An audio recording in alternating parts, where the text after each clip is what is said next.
Admit it, you're dying to slipper the beef.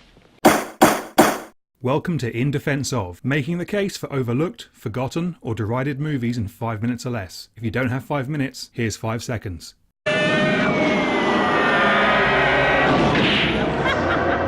Today, In Defense Of, Dr. Alien, a raunchy teen comedy from 1989 that is uncommonly charming when compared to the genre's stalwarts. Shut up and get in the car. Yeah!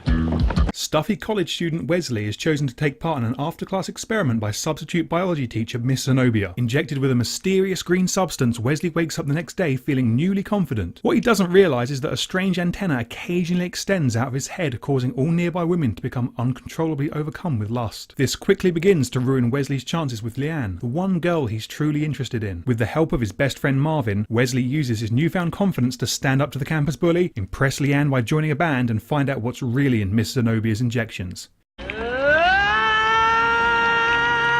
The American sex comedy, and I would narrow it down to teen sex comedy, but I can't use that term without feeling a tiny bit uncomfortable, has as rigid a structure as any genre out there. A gaggle of horny young adults, almost always stereotypes, clashes with rival social groups or their elders, culminating in a finale at a prom or public gathering. Dr. Alien delivers all of the above, plus aliens, plus likeable characters. Really likeable characters. The problem with most teen comedies is, well, their main characters are teenagers. Selfish, stupid, bitchy, driven by their base instincts teenagers. Our trio of leads in Dr. Alien, however, they avoid these traits altogether, which sort of subverts the genre and makes for a really enjoyable watch. In Wesley, we have a character whose conflict stems from suddenly being confident and able to attract whoever he wants. It hardly seems relatable to the average viewer, and it would be really easy for the character to cross over into brash, obnoxious territory. But he remains sympathetic throughout. Leanne is adorable, but elevates above just a love interest through her own confidence that matches Wesley's. When Wesley asks her out, she sets the terms of their date. She has no hesitation in telling him when she thinks he's being a jerk. Marvin is Wesley's quick-thinking, charming friend. He's charismatic, he shows up when the movie needs him to show up, and he occasionally shouts. You're liable to step in front of a bus! There is no money whatsoever on the screen in Dr. Alien, but it doesn't need it when the characters are this appealing and full of charm. Wesley and Leanne share a love of music. Just about the only thing I don't like is country. The soundtrack here is pure 80s goodness.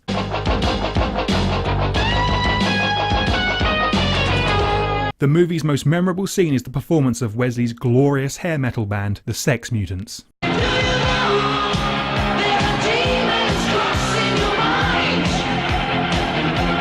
Wesley suddenly develops a German accent here, but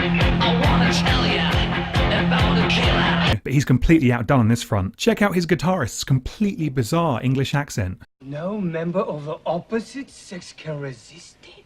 I'm convinced there's something deeper going on in Dr. Alien. See what you think. There's a scene where Leanne is affected by the antenna and throws herself at Wesley. He rejects her. When the antenna's effect wears off, Leanne immediately accuses Wesley of aggressively initiating the encounter. She rejects the possibility that she could have been responsible. Later, Wesley sends flowers to apologise, and Leanne says she doesn't remember exactly what happened, absolving Wesley of any blame yet not admitting responsibility herself. There's something being said here about the dynamics of blame, about gender politics. After all, the entire movie is about a young man penetrated by a woman without his consent, resulting in sex against his will. I can't quite put my finger on what the message is, or the discussion it's intended to provoke, but there's something definitely there. I've barely mentioned the aliens, but they're there and they're fun. The alien makeup is nicely executed, and that's no surprise. It was handled by Greg Canham. After Dr. Alien, Canham went on to win 3 Oscars. If Dr. Alien is good enough for Greg Canham, it's good enough for you. I forgot something.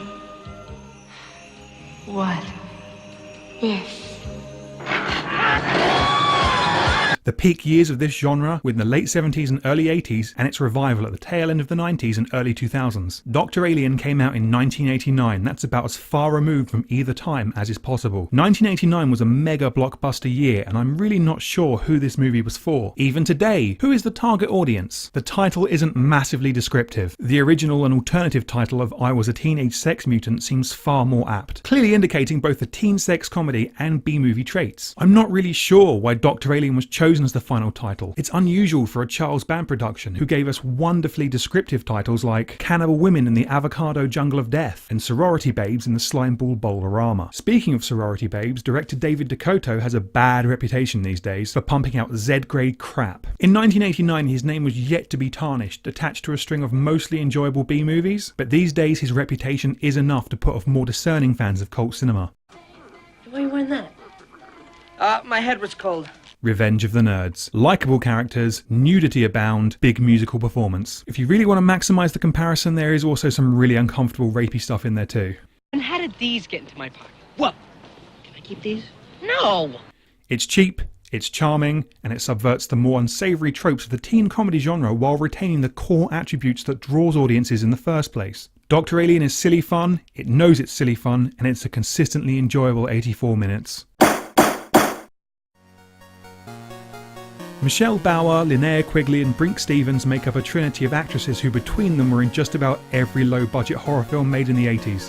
There's a grand total of 2 films where all 3 of them appeared together, so Dr. Alien is notable for having 2 of them. There's no Brink Stevens, but we do get a brief appearance from Elizabeth Caton, who is a B-movie goddess in her own right, so that kind of makes up for it.